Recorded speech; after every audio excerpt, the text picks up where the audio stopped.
Hello, good day.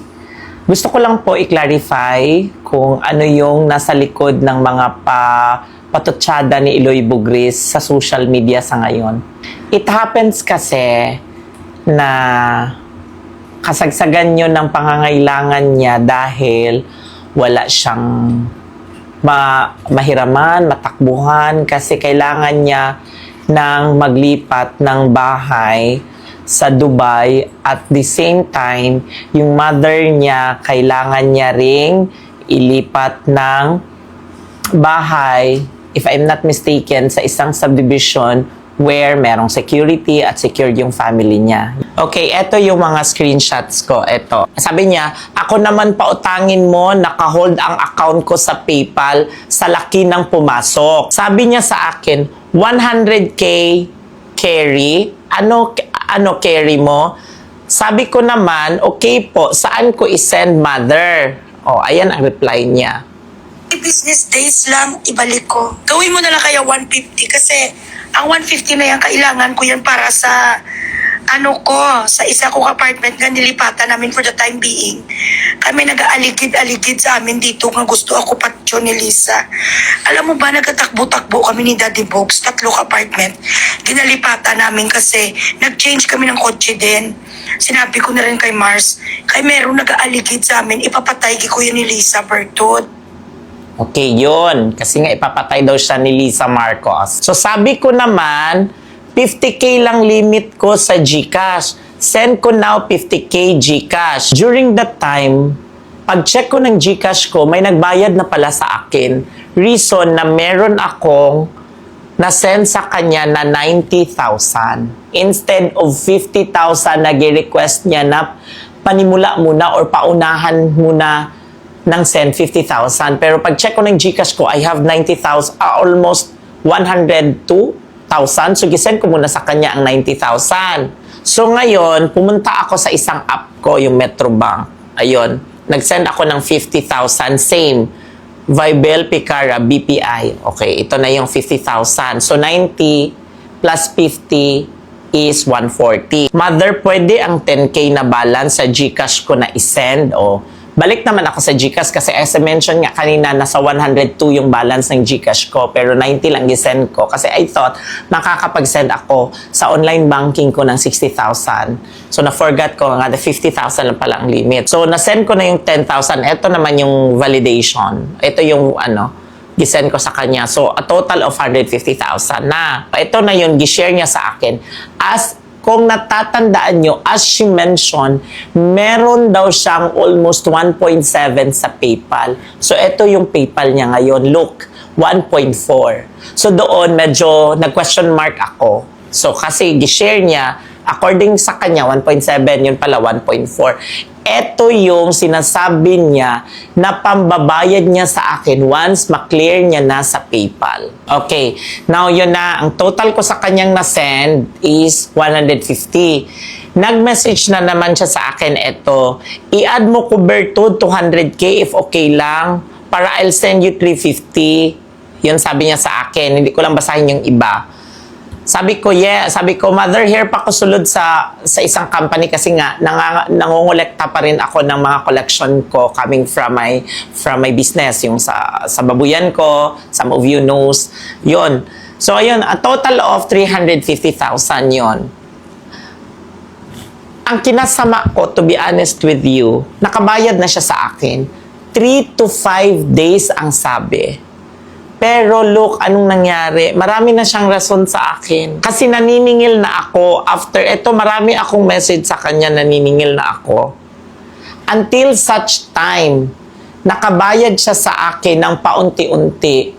Pero, wala akong magawa instead to accept. Kasi naiintindihan ko ang isang nangangailangan na kagaya niya. Wala akong other intention. Ang sinama lang ng loob ko kasi bakit? Almost 2 months yung inutang niya sa akin. Hanggang ngayon hindi pa paid. Tingnan nyo naman yung message ko sa kanya. Eto, sige ako follow up. Hindi man lang makareply since ang last message niya sa akin, June 7. June 7. Hanggang ngayon, nag-follow up ako sa kanya, wala nang reply. Yun pala, may plano pala siyang i-offset sa sabon. Ganito yung nangyari. Nauna siyang humiram sa akin ng pera cash. A total of 350,000. After a month, nagingi sa akin ng tulong ang business partner niya na si Ador. Mami, suportahan mo naman kami sa business namin na ganun. Baka pwede mo ipasok sa co-op yung sabon. Sabi ko, sure, walang problema. Yun, pinasok ko. Tinry ko, papasok sa co-op na mabenta yung sabon. It so happened na yung mga co-op members, hindi talaga siya makapatronize to buy that soap. Kasi nga, most of the employees na pinalagyan ko ng sabon is working on a field area. So, nangitim. So, sabi ko, Ate Ador, may complain ako sa co-op. Hindi ko naman pwede i-push talaga yung sabon para lang mabenta. So, my main priority is to understand as well our consumer kasi sila yung mga nagbili ng sabon. So, hindi ko talaga in-expect. Remember, nauna hiram yung cash. At saka, based sa pinag-usapan namin, ibabalik niya ng 3 to 5 days. Wala kaming napag-usapan na offset. Kasi bakit? Hindi ako mangungulit, mother. Hindi ako mangungulit kung ikaw mismo marunong mag-update sa akin. Mother, sa totoo lang, malaki ang respeto ka sa'yo. Kahit sila Ador at sino man sa kaibigan ko, hindi ako nagpapahiram ng pera. Kasi bakit? Ayaw ko masira ang pagkakaibigan namin dahil sa pera. Nagnenegosyo ako sa iba, nagpapa-interest ako sa iba, pero sa mga kaibigan ko hindi. Kasi I know how money works and how money will damage our relationship. Mother, to tell you honestly, eye to eye pwede kitang tingnan. Hindi ako mahiyang magsabi sa iyo, Mother, update lang yung kailangan ko sa iyo. Replyan mo lang. Nakakaintindi ako. Lalong-lalo na nung tinawagan mo si Mother na kausapin ako. Nung kinausap ako ni Mother na hindi kita piliting singilin kasi partial ka naman bayad, inintindi kita. Ako pa nga ang humingi sa iyo ng sorry. Kasi bakit? Nasa hospital yung mama mo. Ano naman sa akin? Na-hospital din ako. Na-hospital din ang brother ko. Naintindihan mo yung side ko? Ngayon, nagmamalinis ka sa social media. Bakit? Ano ba i-post ko? Hindi naman kita pinahiya. I want to catch your attention to read my message in your private account. Ginawa ko yan kasi nandyan si Ador ngayon sa Dubai. Baka naman maipapadala ka. No more other bad intentions akong ginawa sa social media ko. Ngayon, anong nireply mo? Talak ka ng talak. Sabog ka ng sabog. Bakit? Nasasaktan ka dahil nakatch mo yung post ko? May time ka nga mag-live.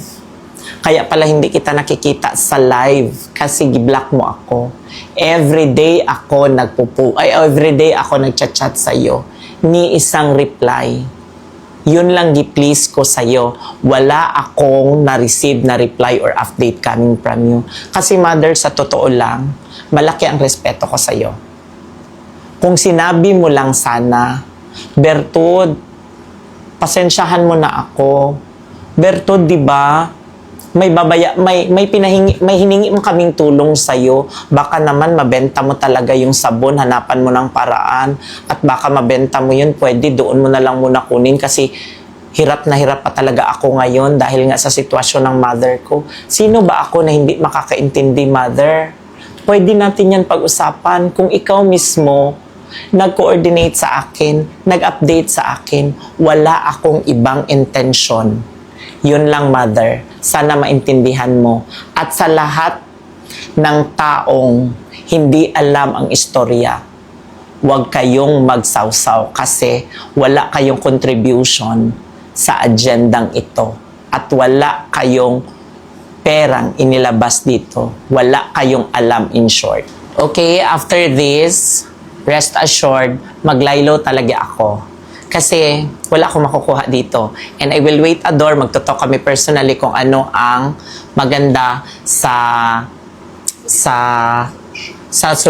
anong magandang solusyon sa problemang ito. Damage has been done. Inunahan mo ako, wala akong intention sa post ko. All I want is to catch my attention na mapansin mo ako kasi kailangan ko ng update. Magandang gabi at God bless us all. Ninyo mga Gcash ka ng mga stars ay binat si Iloy. Wala naman na yung may nagka-stars, di man?